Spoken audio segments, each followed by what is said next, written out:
Alors, évidemment, toutes ces situations-là que vous venez de nous évoquer, ça va nous permettre donc de nous retourner vers plusieurs acteurs de la vie sociale dans nos entreprises et aussi dans notre syndicat. Alors, je vais voir avec Sophie, docteur Sophie Martin-Dupont. Donc, vous êtes où tu es, parce qu'on se connaît. Tu es médecin conseil à la MSA. Et donc, ma première question qui nous vient, c'est quel accompagnement par le médecin conseil on peut avoir après une longue absence subie? Je te passe mon micro. Merci beaucoup. Bonjour à tous. Donc, dès l'instant où je suis médecin conseil face à un assuré, bien sûr, je ne suis pas délégué syndical en même temps. On est d'accord, on ne mélange pas les genres et on ne met pas toutes les casquettes à la fois. Donc ces longues absences peuvent être motivées par diverses pathologies. On a parlé du cancer, mais il y a beaucoup d'autres pathologies qui finalement, à terme, sont peut-être plus péjoratives, comme des maladies neurologiques dégénératives, comme des lourdes pathologies psychiatriques, comme des accidents de travail gravissimes qui entraînent des séquelles très importantes. Donc les situations pour nous sont extrêmement variées. Alors je rappelle que le médecin conseil exerce une activité de contrôle. Il lui revient de juger de la pertinence du versement des indemnités journalières et comme son nom l'indique aussi, il exerce une activité de conseil. Donc la loi nous oblige à contrôler les arrêts de travail à partir de 45 jours, ce que l'on fait sur dossier. Et en général, on commence à convoquer les gens quand l'arrêt de travail est très long, c'est-à-dire quand il commence à dépasser 6 mois. Alors, ça serait bien de le faire avant, mais on n'est pas assez nombreux, je le rappelle.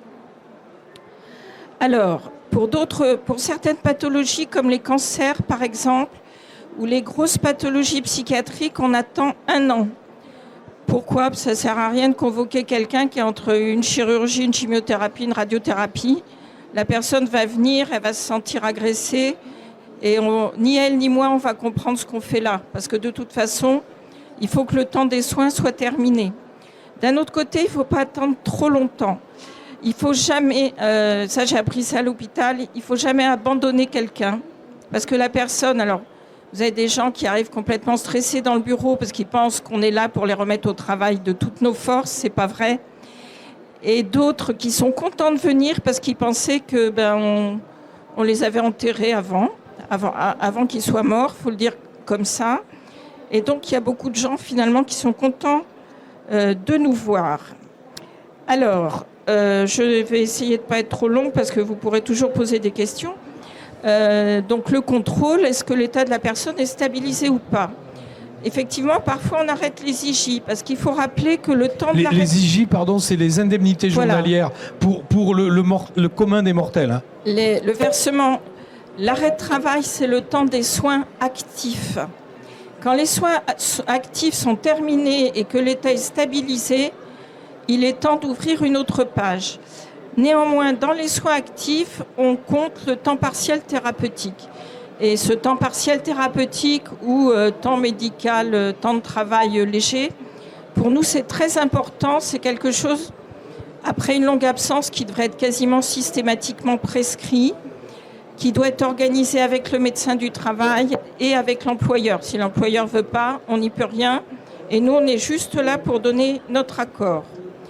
Donc, l'important, c'est de trouver le bon moment pour convoquer la personne. Moi, en général, donc 6 mois ou 1 an pour les cancers et les pathologies psychiatriques. Et surtout, c'est d'impliquer la personne.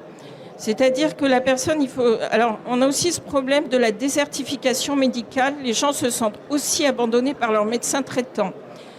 Et parfois, ça nous arrive d'écrire des courriers un peu communatoires en disant, voilà, cette personne, elle est en errance de prise en charge, il faut faire quelque chose, sinon on arrête tout. Et sous la menace, c'est pas très sympa, mais parfois les médecins se disent, bon, ok, là, on va prendre les choses en main.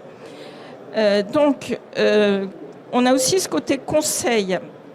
Quand les gens sont là, on est là pour les informer sur ce qui va se passer après. C'est-à-dire qu'est-ce qui se passe à la fin de l'arrêt de travail, on les informe sur la validité. S'ils sont en accident de travail, on va les informer sur la consolidation et l'incapacité permanente partielle. On va leur expliquer les implications, notamment des taux d'incapacité sur les droits à la retraite pour pénibilité, etc. etc. Et je te coupe, Sophie. Tu parlais juste à l'instant, mais au-delà de l'arrêt de travail, quels sont les dispositifs qu'on peut ou que tu peux faire actionner au-delà de l'arrêt de travail ou même de la reprise d'activité? Alors, nous, je dirais qu'on a un champ d'action limité. Ce que l'on fait surtout, dès que c'est possible, dès que ça nous paraît possible, on demande au médecin du travail d'intervenir. Le médecin du travail, comme chacun sait, peut être contacté par le patient, il peut être contacté par le médecin traitant, qui le fait assez rarement, et par nous-mêmes. Et on explique à la personne qu'elle va voir le médecin du travail, pas pour retourner travailler, mais parce qu'il faut anticiper. Un médecin du travail qui se retrouve avec quelqu'un qui a été arrêté 3 ans, qui arrive en entreprise, on ne sait pas ce qu'on va en faire, etc., c'est pas possible. C'est anxiogène pour tout le monde. Donc on anticipe et parfois la personne, elle a peut-être encore 1 an d'arrêt de travail devant elle, mais elle aura vu le médecin du travail, ils se connaissent, ils ont commencé à discuter, le poste de travail peut être étudié, etc. On actionne aussi très souvent pour ce qui... Alors c'est le médecin du travail, lui, qui va voir par rapport à la GFIP, par rapport à tous ces dispositifs d'aménagement de poste. À la MSA, on a cette chance d'avoir d'un côté le médecin du travail, de l'autre côté les travailleurs sociaux. Donc très souvent, on active ces personnes-là. Et on a la CPME, qui est la commission pour le maintien dans l'emploi, qui se réunit régulièrement. Et donc, il nous arrive de présenter des dossiers, toujours avec l'accord de l'assuré.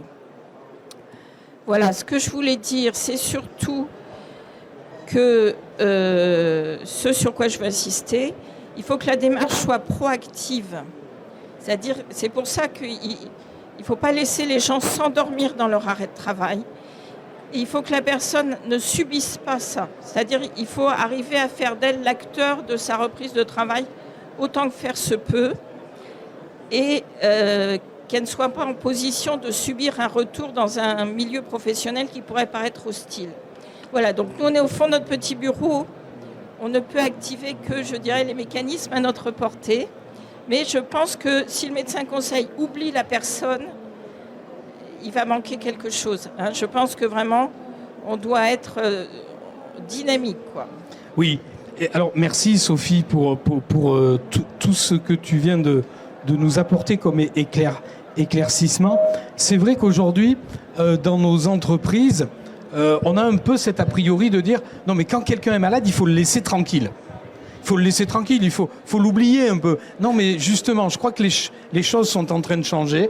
Je pense qu'on commence à comprendre que c'est pas parce que la personne est en arrêt de travail, c'est pas parce qu'elle a une pathologie qui peut être importante, qu'au contraire on ne peut pas prendre de ses nouvelles. Savoir comment ça va, savoir si elle a besoin d'aide, savoir si on peut l'accompagner. Et ça, aujourd'hui, au niveau des entreprises, au niveau donc des services RH, certaines entreprises commencent à prendre ce virage-là, qui était un a priori, qui est un a priori plutôt sociétal d'ailleurs. Et donc, effectivement, il faut aider ces gens-là, il faut aider tous nos collègues qui sont dans ces situations.